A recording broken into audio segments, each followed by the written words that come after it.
trash. Oh, no. He should have broke that one out. I am great tackling in real life. Why don't we do it on Madden? Because everybody does it on Madden. Look at that shit. He runs right into him. Should have been a fumble. Oh, it's funny that my lineman didn't want to block either. Yeah, literally.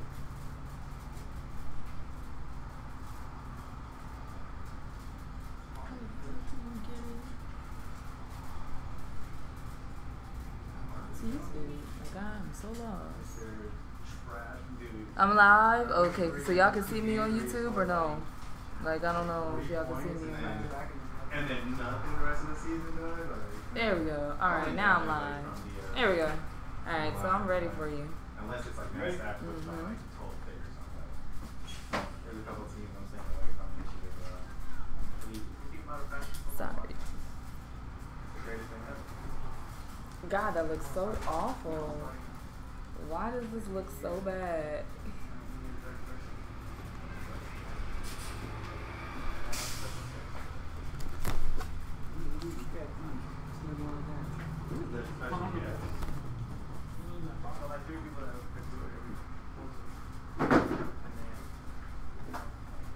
What if I drop it down?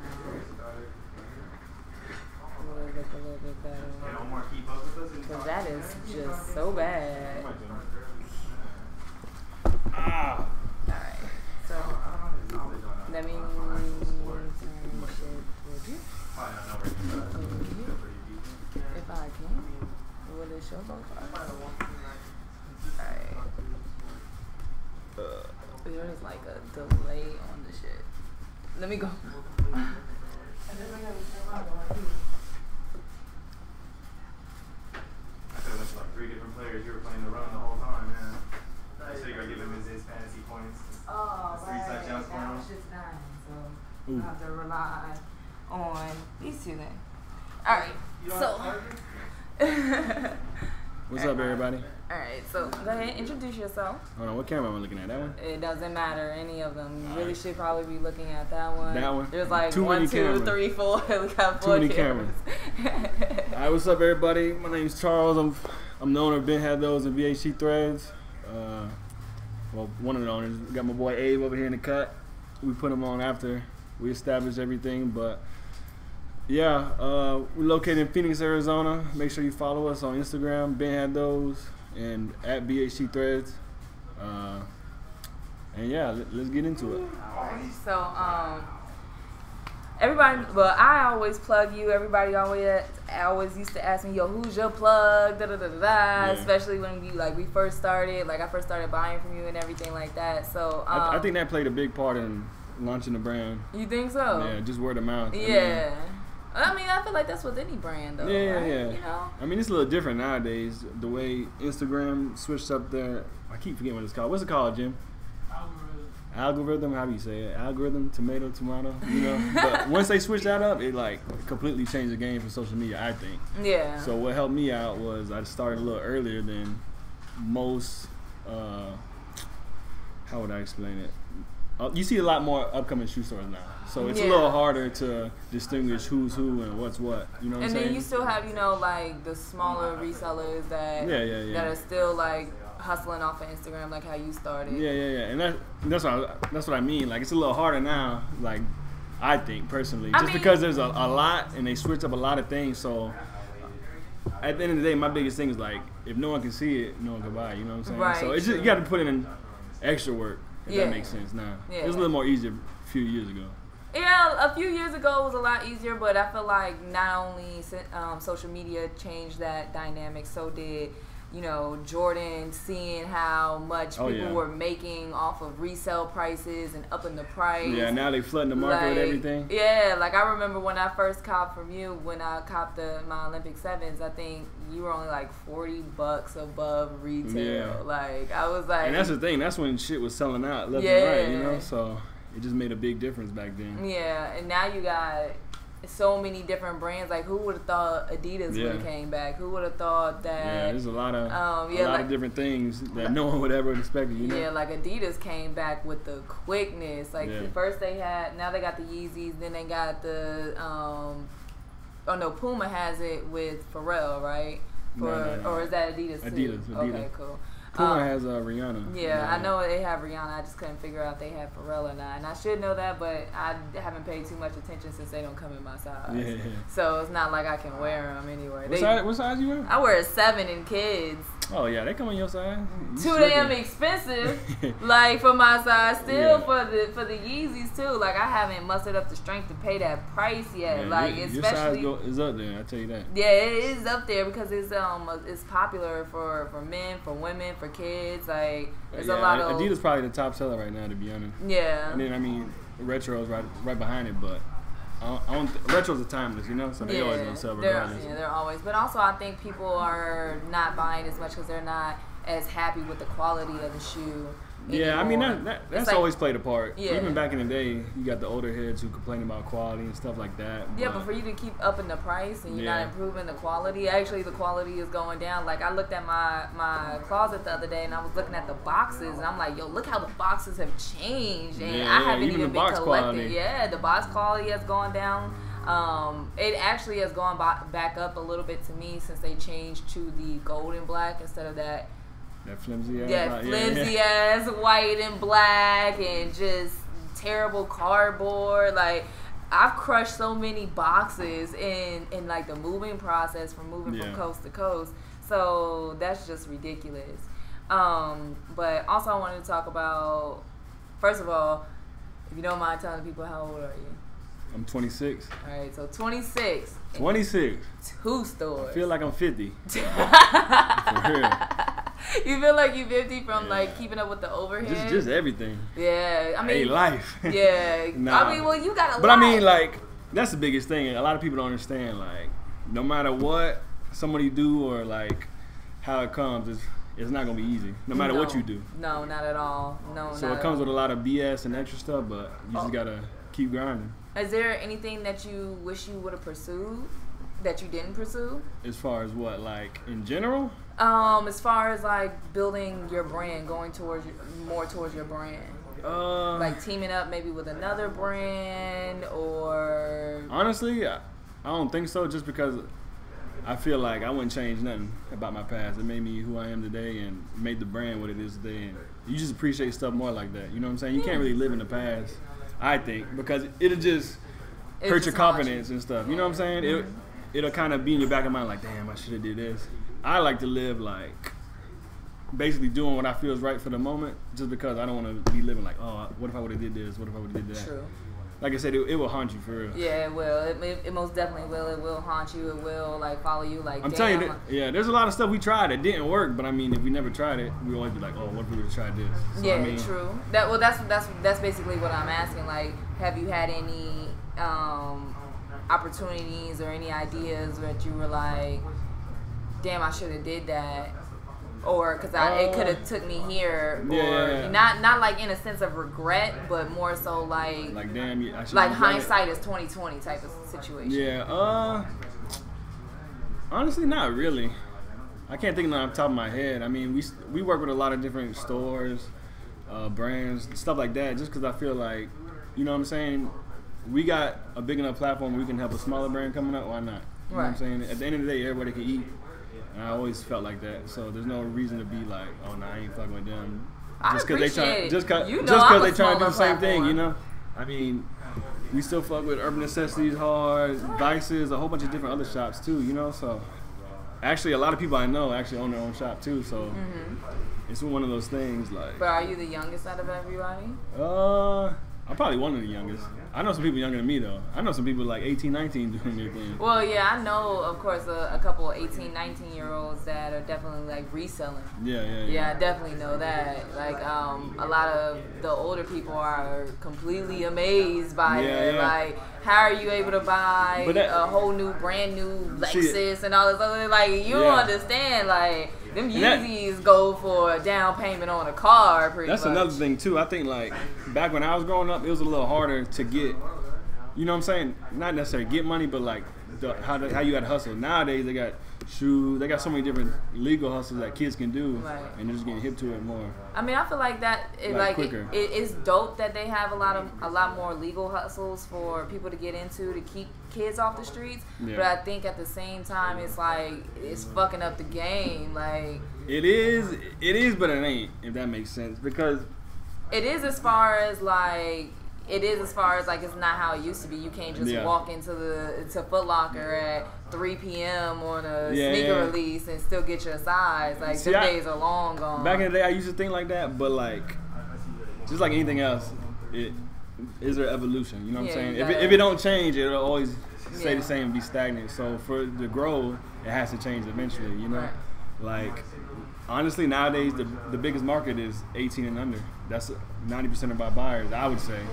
Just because, I mean, it's a new generation. A few years ago, it was a lot of older heads, but the kids are taking over, honestly. Well, and they're going to turn into the older heads, and then their kids, shoes ain't going nowhere. No, it's not. It's definitely not. It's always, for some people, it's always going to be designer over anything else. So, but I do think that I kind of see that because, you know, as we get older, we have kids. You got a little girl. I got a daughter. And we get older. You know what I'm saying? We got more responsibilities, more bills. We can't take a whole paycheck and be like, "Fuck it, I'm gonna go blow it on shoes." Nah, nigga, like them lights will get cut off. Like, don't do that. Nah, definitely, as you get older, your priorities change and stuff, but.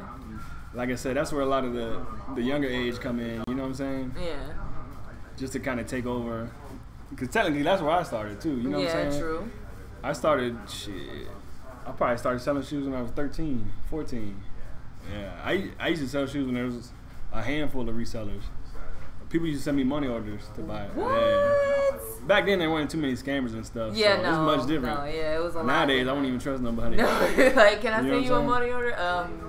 Bitch, no. Yeah. Like, or no. And that's one thing I hate about the new generation is it came with a lot of people just trying to get over on people.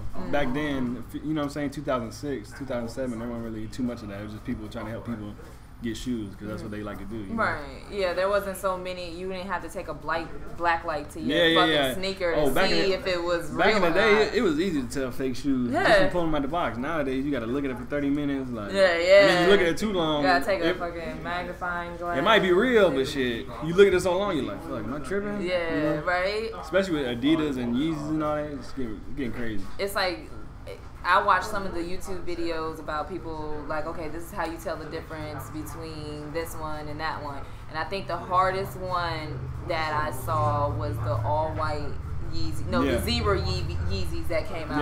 No one could tell the real from the fake. Because the black light, what they do is they steal the actual material, so it's kind of like the same shoe, but it's not, if that makes sense. Right. It's basically like plagiarism in a way, because all they're doing is stealing shit but making it unauthorized. That's why people try to get over on people like, oh, they're just unauthorized, aka fake. Yeah, so pretty much. Yeah, they weren't made by Adidas and sold by Adidas. No, somebody, you know, a hookup or some shit, and they basically stole the material pretty much and glued a bottom to that bitch and was like, there we go. I mean, now I see, like, I walked into Steve Madden to buy a pair of shoes one time. And now all these off-brand. I'm trying to make shoes that look like them. Yeah, the Rihanna, the furry Rihanna slides.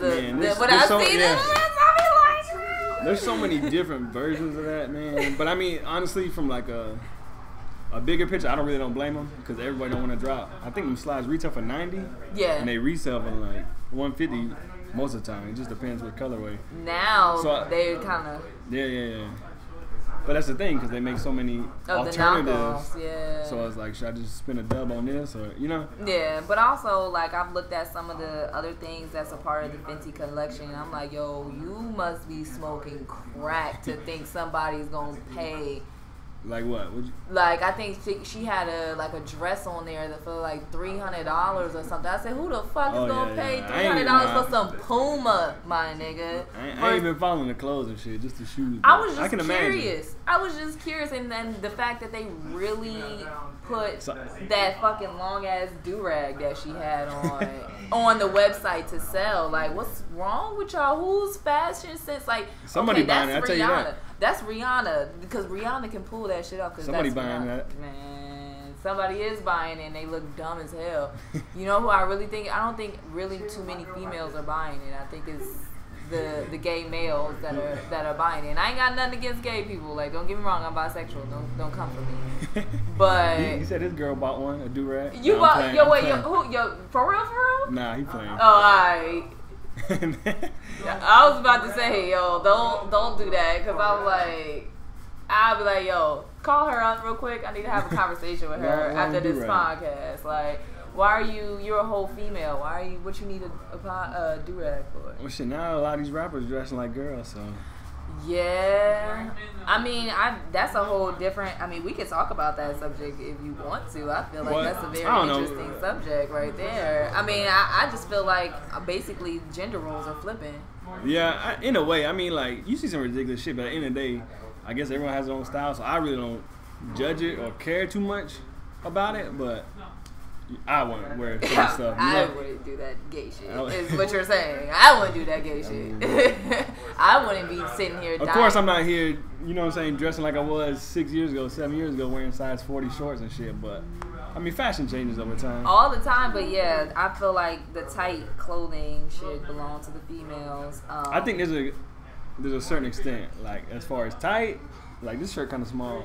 No. But not small, you know what I'm saying? Yeah. Like, not like. Yeah. No, I'm talking like a nigga wearing tighter pants than me. Yeah. That's what I'm talking about. Way tighter jeans than I am. I feel you. I'm not with that, like, at all. Like, not even a little bit. What's up, bro? How you doing? Hello. Do you know finance, But yeah. So that's how I feel about that. Okay.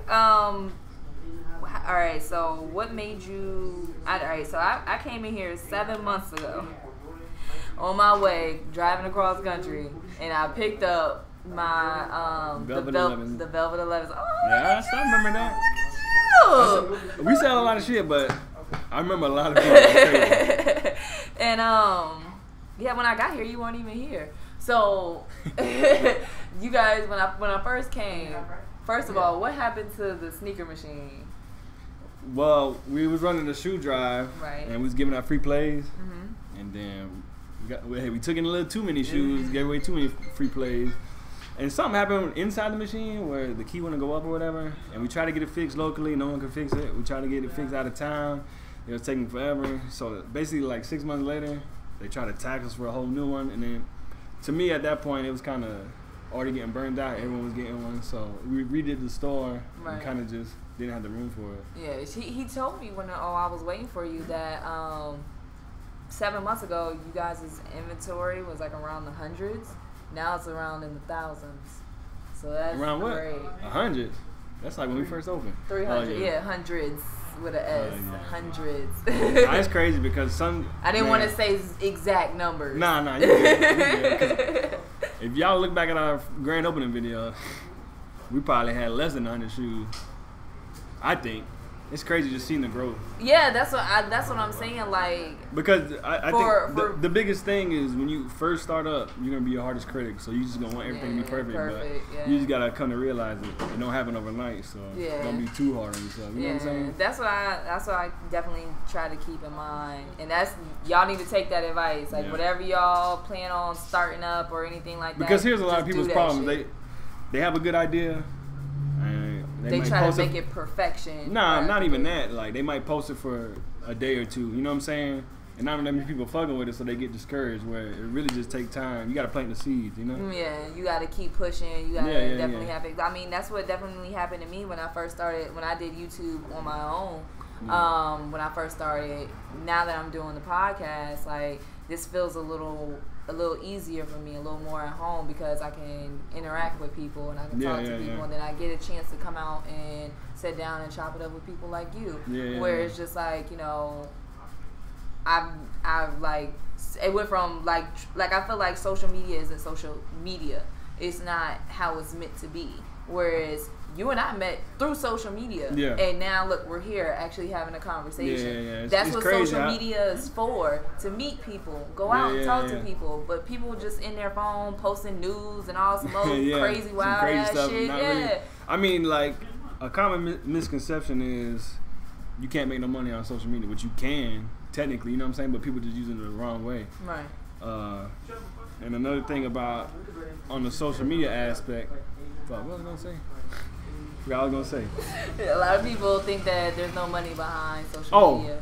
When it comes to money, like, a lot of people will try to do something because they see someone else doing it, so they're not really passionate about it. They're just doing it for the money, the quick flip, and then honestly, that just it burns you out quicker because you're not passionate about it. If that makes sense. So like, of course, someone see a hustle going good, and everyone want to get put on. So that's why you gotta constantly think of the next thing, because if someone sees it going good, they're gonna try to copy you or try to do something like it. So you just gotta stay a step ahead.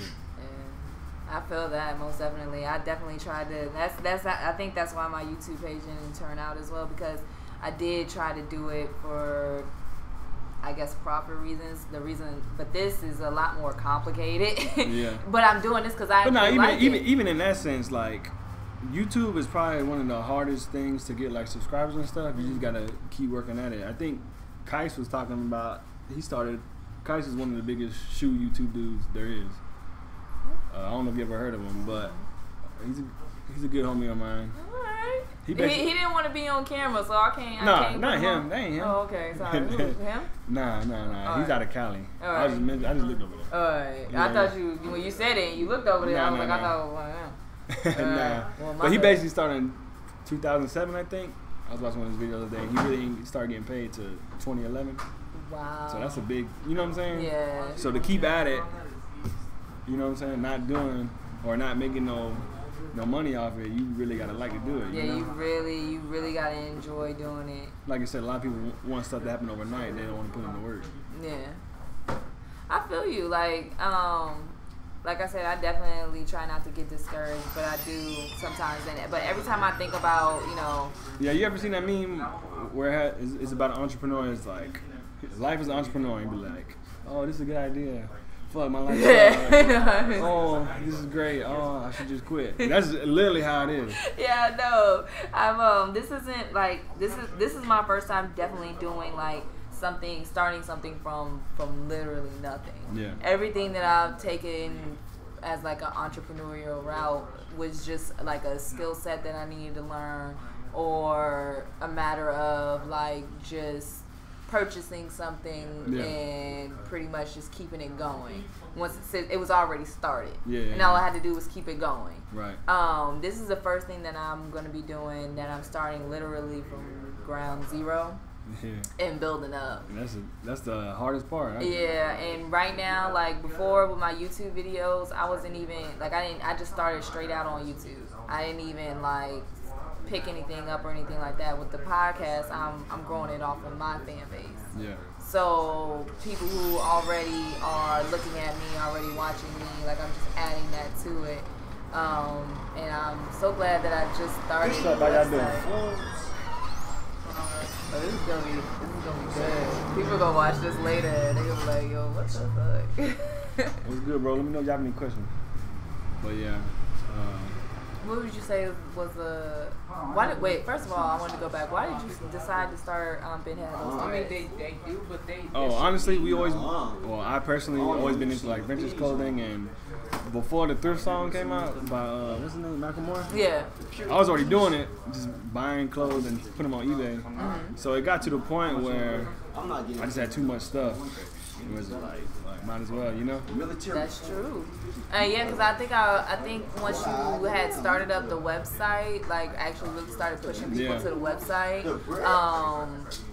And that's the hardest thing. Like even now, like we have a big following, but like trying to direct people to that. Yeah, to click that link is very difficult. That's why I plug mine right there. Like that's my whole thing. Like, please click that link. Like people don't understand that. Like, yeah, it's cool that you hit me on social media. I know you're doing it right now. Like that's why I'm still on Instagram Live. But to get all the answers you want to your question, it'll be better if you just pick that Yeah, name. yeah. And now with Instagram, like it just brings up the website. Like it doesn't even require you to open like Oh, yeah. Safari or any other browser. Yeah, that's So- dope. So they definitely have some dope new upgrades to Instagram and all that. Yeah, most definitely. It makes You just gotta utilize them. yeah, it makes being an entrepreneur a little bit better, a whole lot better. And that's the thing, like, there's a lot of people in this day and age trying to be entrepreneurs, so you just basically gotta find your thing to set yourself apart. Yeah, that Because- sets you different from everybody else. Yeah, like I think before I started the podcast, like I didn't even think about doing a podcast. Actually, the suggestions for a podcast came from my following. So I was like, all right, cool, like I'll do that. And I was sitting there, I was like, yo, what the fuck am I gonna name this shit? Yeah. And that's the hardest thing, coming up with a name for something. Coming up with a name, and I was like, man, fuck this. I'll tell you how we came up with B.L.U. How? We used to get a bunch of shoes before release date, and I used to wear them to the mall and shit before they would come out. He's like, hey, you copping this shoe this weekend? I'm like, nah, man, I've been had those. You know what I'm saying? So it started out It just like that. saying, like, nah, Like, hey, you got these? Nah, man, I've been had those. Right. You know, hey, you want to cop these? Nah, I've been had those. So it just came like that. kind of like natural. Pretty Yeah. And then we just kind of wanted something different than the usual, like, shoe type name, you know what I'm saying? Like soles or lace or anything like that. So just kind of separate ourselves. I think I think that's how it is for any popular, like really popular sneaker place is they all the ones that I can think of off the top of my head, none of them have shoe or sole or lace in them. Yeah. Like, don't get me wrong, ain't nothing wrong with those names, but me personally, I didn't want to. no, I'm use that, you know saying what I'm like saying? Flight Club has Yeah. nothing to do with that. Round 2 now that's popular, Yeah, you and gotta that have came something out of catchy. Richmond where I moved from. Yeah, I know. I was fucking around too before anybody knew about them, really. Right, when They it was follow just us along, them, yeah. I used to order a bunch of shoes off the one in Richmond. And now that they have the one in LA, it's just like Yeah, the LA one's crazy. yeah, I haven't been to that one yet. I haven't been inside that dope. one yet. I was more focused like when I came out here to go to like Flight Club and Yeah. see what else was out here because I've been to the Flight Club in New York, Yeah. so I had to go to Flight the, Club's an OG. yeah, always, but they're just they OD tax like Yeah. for no reason. It's just Like, clientele now. you yeah, know? I mean, hey, they're like damn near like the first thing you learn about when you first Yeah. get into sneakers is, So they have especially high now. clientele, so people with bread rather just pay without having to worry about the hassle. But I don't know, that with them it's totally different. Like, don't get me wrong, like they are the whole reason I got my Holy Grails. Yeah. So I'm straight. And But that's the thing. They started back when it was kind of harder to find shoes too. So like back in the day, like that used to be fun, the hunt for the shoe. You know what I'm saying? Even if you had the money, it was back still in the hard to day, find. it's still now. But now, honestly, if you have the bread, you can find the shoe within 12 hours. You know, so it's a little different. Well, I think. yes and no. For me, when I got Name into a shoe you can't find within 12 hours if you had the bread. I guarantee you. like can in find my it. my size as well. Yeah, I think you can. All right, it took me how long it took me. Because there's so many people. You got the shoe on the shelf. Hold on. There's so many people selling shoes now. You said And, name the shoe and social media, yeah. Oh, we can find that. in a 7. Yeah, I don't think there's any. Desktop. Yeah, I don't think there's any shoe you can pick up You that you look can't for it find in 12 hours. You Yeah. look for it in 12 hours. You let me Back in know. the day, you had to hit up people through mail and shit. It was way different back then. Yeah. It took me a few years, Have a good day. You too. like a few years, a good few years to find it before I found it. Yeah. I mean, In my size and desktop. yeah. Realistically, everything I think is like it's attainable to me. I think. Back then, it used to be way harder to find stuff. And I mean, I think that's why a lot of the older heads kind of bowed out, just because it is way different. You know, Yeah. there wasn't no. Well, they haven't There wasn't no remade inst- them yet. Yeah.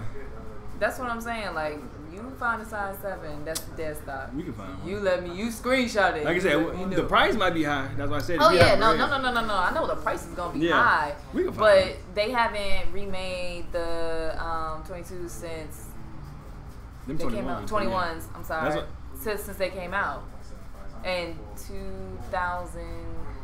Nah, they never remade that color. They came out in the the CDP pack and stuff like Well, that. I can't think of anything after that. I thought those the black ones came in the CDP pack or no? Yeah, the black and red one. Yeah, okay, that's what I And thought. I was in what, 07? And then so those means those came out in 06. Yeah, those came out Maybe a little 06, earlier. 06, Than that? 06, I think. Because I know they at least 10 years old. I do know that. I had the white, red, and black one, and I got the leather ones. Yeah, I got those for hella cheap. I paid $150 for mine. Everybody says that though. I've known somebody. When they came one out, of my exes when they came out. When they came out, it was on clearance. He was like, yeah. He was like, they were on. Yeah, he was like, I bought mine a few years ago for $150. Yeah, he was like, nobody was paying attention to those. So when I first saw those and I fell in love with them, he was like, yo, you really like those? I was like, yes, those are dope. They're still dead stock. I paid so much money for those. I do not want to ruin them. I thought about wearing them here just to wear them. Oh, so you got them? Yeah, I got them. How much you pay? I got them for Flight Club. Yeah, that says it all right there. I paid $675 for them. Yeah, but I hadn't seen them in anywhere else in my size. So my whole thing was like, I better snatch them before I'm not able to find them. Yeah.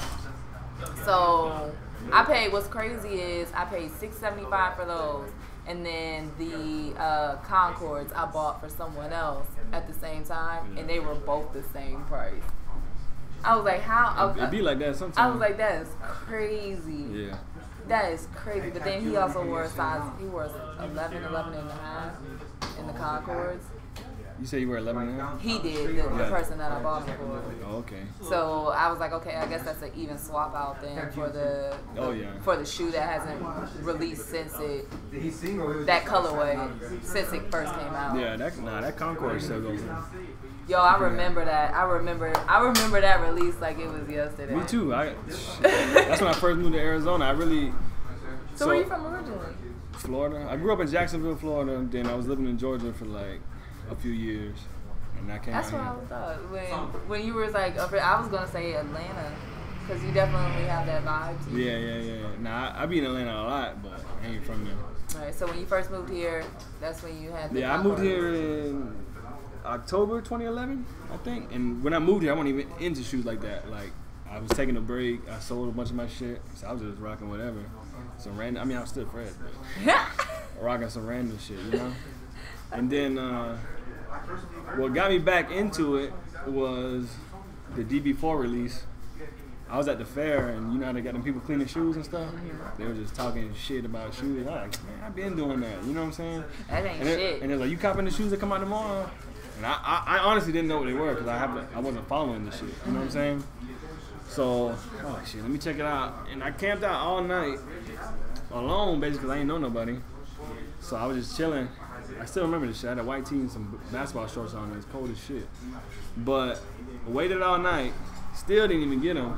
Ended up copping a pair of DB Air Max 95 and just calling it a day.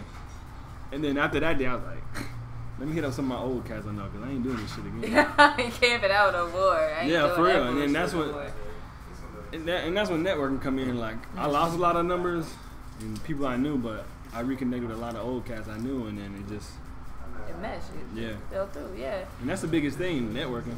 Yeah. I meet a lot of people just shooting the shit. Yeah, you know? pretty much, and that's why. Because you never know who you're talking to. Exactly. That's why. That's the biggest thing. That's my whole entire point. That's of trying to use social media for what it was intended for in the first place, was meeting people and then actually being social with them, actually going and hanging out, actually talking, doing things, like not just using it to post news and to find people to fuck. I mean that's what it's for. Like if you want, that's what some people being use frank. it for. Like so now, like I remember when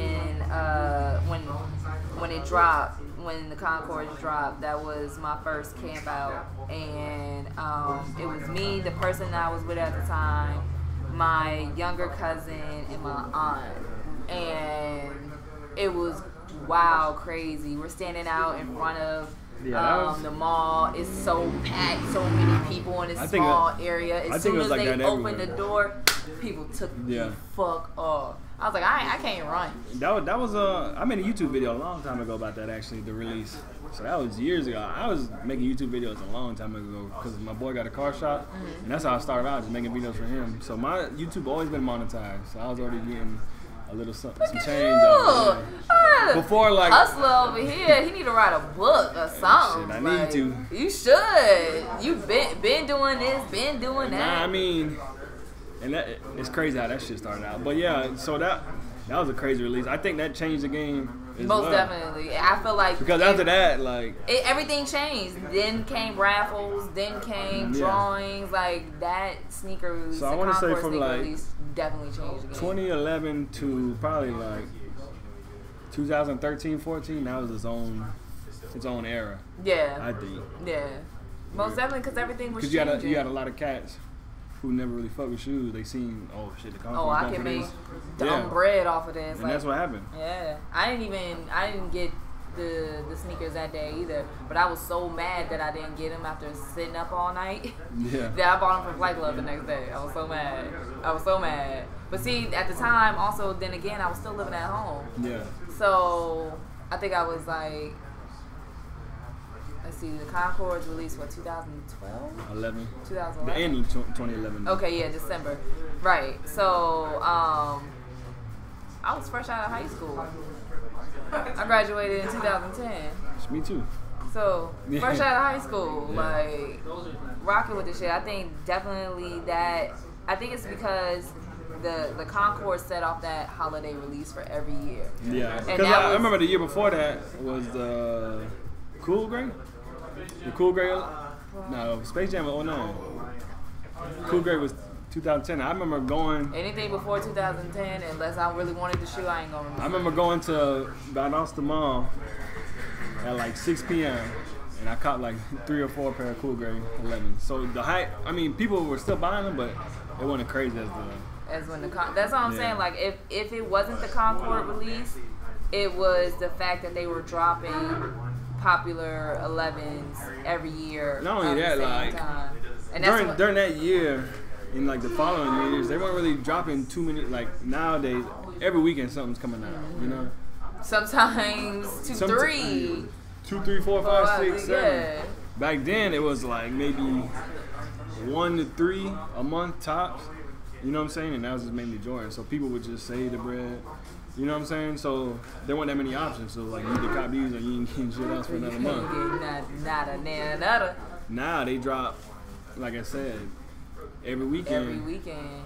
So it just gives sometimes people, now and then they do foul ass shit and sometimes too many options is a bad thing. Yeah, it's most definitely. And now because now you can walk in the mall and you see. I mean, some sizes might be sold out, but you see different retros where a few years ago you'll never see that. Yeah. Like now, it's crazy to most definitely see retro still sitting on the shelf because at one point it didn't matter the colorway. Exactly, it didn't matter because it was getting snatched. It was getting snatched. You didn't have a choice. Yeah. It was either you get them or you don't get them back. Yeah, pretty much. And then back then, Adidas wasn't as strong as it is now. Yeah, that's true. There weren't really too many Jordan still had Yeezy and all that other stuff. So yeah. Like that's the thing when Nike had Yeezy, they weren't dropping every month, you know? No. But even when he first went to Adidas, he wasn't dropping that much. Yeah, and honestly, that just built the hype. Yeah. Which was kind of smart because they just now every release they snatching. Like I wonder how many people really bought them fucking Nurse shoes that actually released. I didn't know that they were. Oh, those? We sell them all the time. They look like Reeboks, but they're Adidas. Yeah. It's a good sell. Yeah, are you serious? Yeah. I mean, at first they were going for like 1,000. Then they re-released, so they dropped down to like 300. And now they're anywhere from like 180 to 250, but they're starting to go back up. It's just one of those things. I think they're getting ready. They're going back up because everybody's getting prepared for that. What is it, like highlighter green yellow Yeezy release? Oh yeah, man. I just seen 3 new colorways in like 2 days.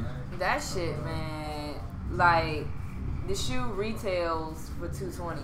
Yeah. I'm not paying. And honestly, especially like thinking about being someone young, $220 is a lot of money. Yeah. already by itself. Resale value probably gonna be at least six. I would say $650 or higher. Yeah. No lower than $650 desktop. Yeah. Really, even if it's used. What's been happening since they've been dropping so many colors is it's flooding the market. Yeah, well, they've been putting more pairs out. So what happens is a lot of the younger resellers sell it for a quick flip. So you might be able to cop one for like $400, and all the big resellers buy them up, or whoever buys them wears them. So it just becomes less pairs available. Then you see a shoe that you could get for $400 go up to $1,000. That happened with the B.L.U. I remember. Yeah, I we really were selling wanted brand them. new for $500. God, I really wanted them. Some pre-owned pairs go for $1,000. So it's just supply and demand. And honestly, every 350's been like that, where it start out low, and the next thing you know, it's high as fuck. Yeah, it's almost double the price. Yeah, like sometimes triple. That don't make no sense. So I know you're definitely not gonna give away all your secrets, but I mean, honestly, there really is no secret. It's just networking is number one. Really? I mean, cause here's one of the things I can networking with who? Cause I need to know. Here's one of the things. I mean, personality, I guess, and like honestly being a genuine person gets you a long ways rather than trying to snake somebody on a few bucks, you know? Yeah. I lost a lot of connects like that because they just get too greedy and try to take advantage of you, but that's where networking come in at, where you just meet a whole bunch of people where a few people don't come through, you still got some other people. Yeah, no, I'm just talking about as far as like getting shit before it release.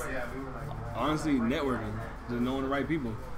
That's what it all comes down to. And it's crazy because someone told me this the other day, and I always felt like this, is like advice is good, but you necessarily don't have to follow it, if that makes sense.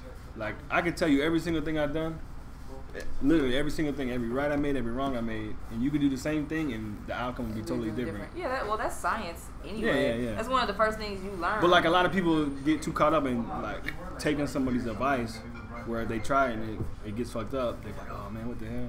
Yeah. So you just take advice, or how I do, I just take advice and actually apply it. Apply it, but not, you know what I'm saying? Apply it because I want to, if that makes sense. Well, no, you have to, everything's trial and error. Yo, you could take advice, like, you could sit 10 different people down and they can all read the exact same thing, but they're all going to apply it differently. Oh, yeah. No, so, for sure. and not to get to this topic, but the biggest example of that is the Bible. Like, people interpret that shit all different types of ways. For real. So, that's what I'm saying behind it. Is like, interpretation's a big thing, and then, like I said, it's just one of those things, like, there's no set plan for life. Yeah, no. And I think that's where everybody in this room can do the same thing, do the same exact steps, do the same exact everything, and the outcome will be totally different. Just because there's no set thing say, hey, if you do this, you'll get this. Right. Know? Exactly. And I think that's why people definitely try to. I think that's where people get a lot of shit fucked up. Is you can do. I should wash my language. There's a kid in here. You can do the same thing. You can start a podcast. You can open up a sneaker store. Yeah. You can do all of that, but don't do it based on this person's results, because results may vary. Like, right, exactly. For real. That's with anything. And honestly, you get out what you put into it. You know what I'm saying? Yeah, if you put your heart into it and you definitely show that, this is you're all in, you're dedicated, this is something that you want to do. But see, on that same note, there'll be some stuff where it really gets fucked up and you don't want to quit. So it just it all depends on you as a person and how much you can take. Yeah, I think also what definitely helps in that is definitely having a support system.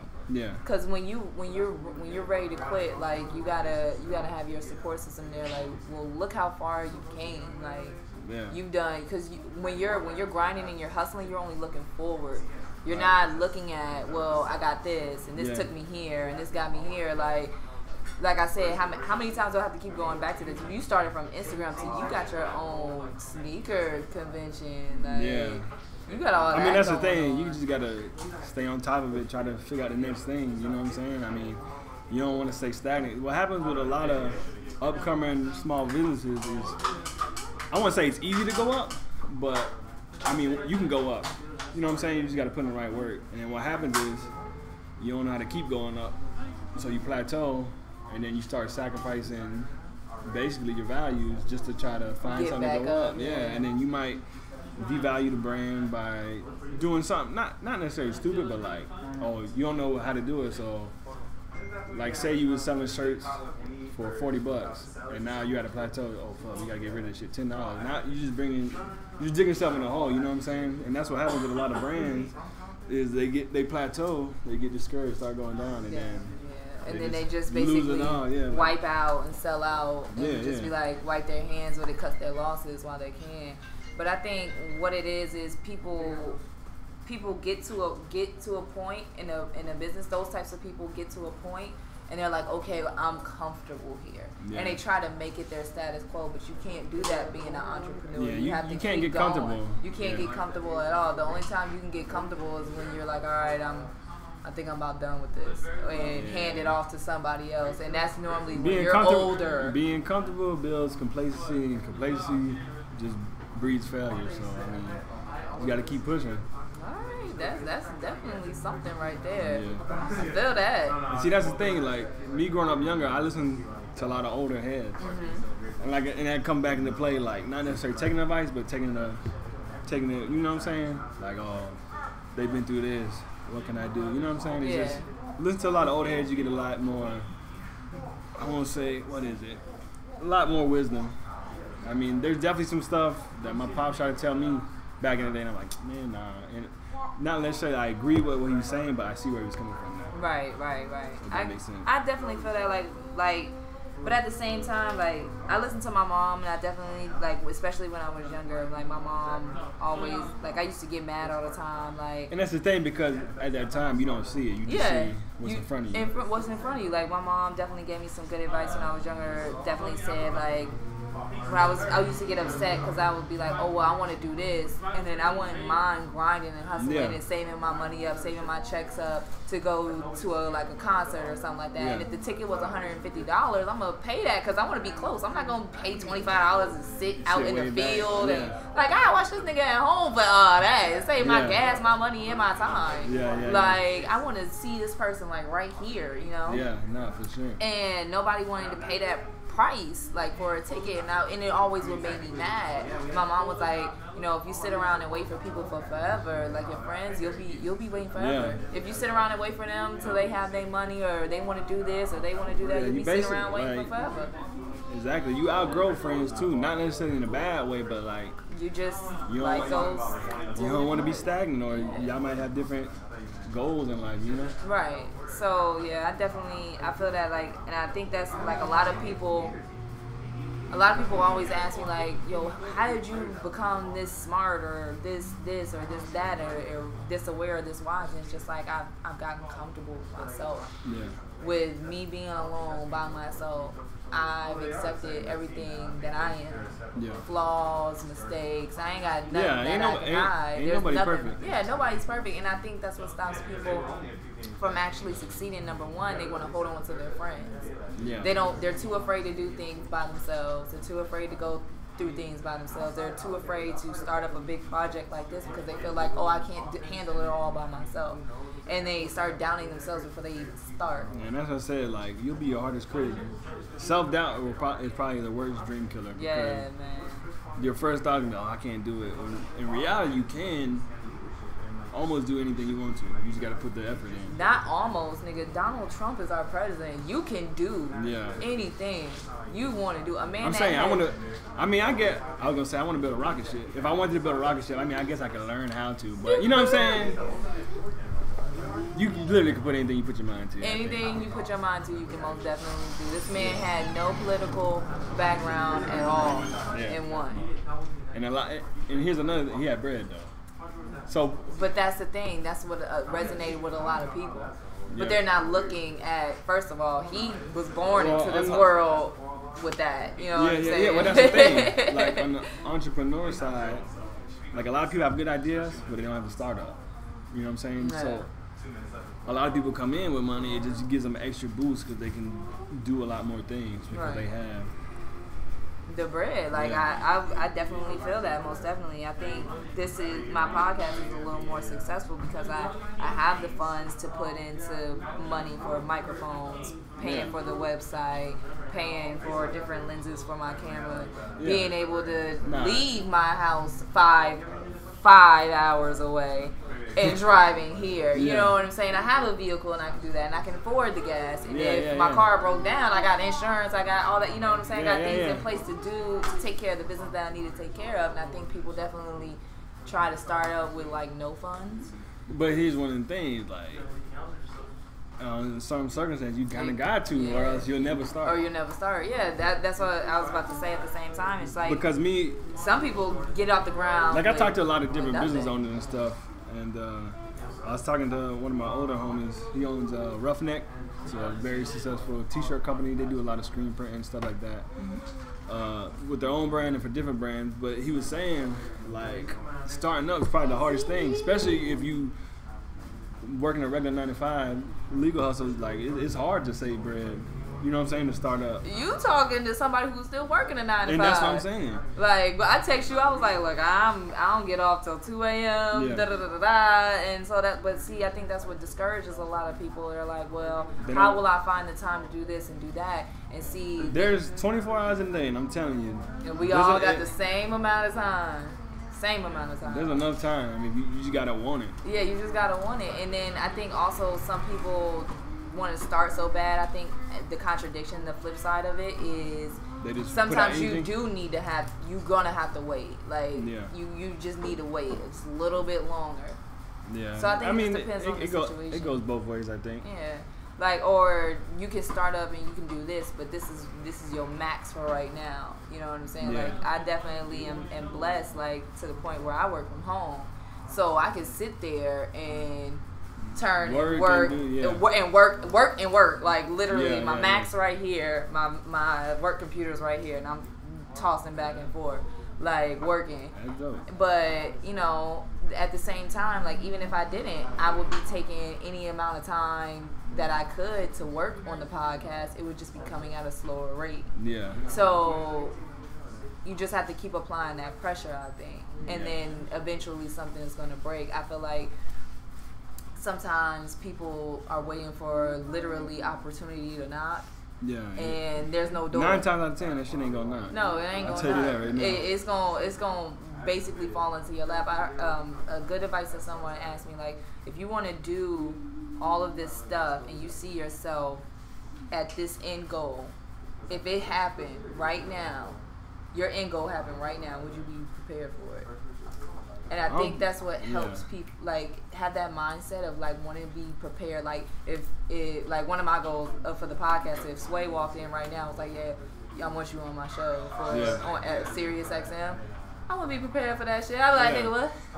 I don't think you'll ever be prepared like how you want to be, if that makes sense. No, like, if you wait until you're prepared. No. I'm just talking about. Nah, I know what you mean. Okay. Like, people trying to jump ahead. Yeah.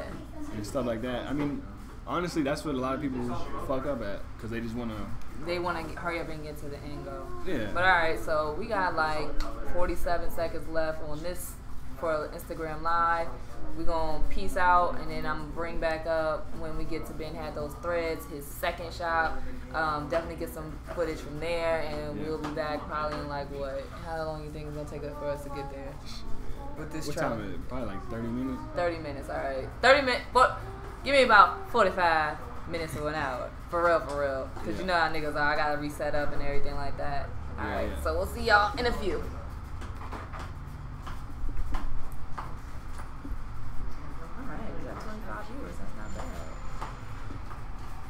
People in and out. That's what happens. Oh yeah, no, that's what. When Instagram Live first came out, niggas was doing fucking FaceTime. Nah, I remember when it first came out. I just did on my personal page. I had like 600 people. You had 600 people in there? Yeah, because. Well, you got a million fucking people. Nah, people were just like, oh shit, it's live. Oh shit, it's live. We live, baby.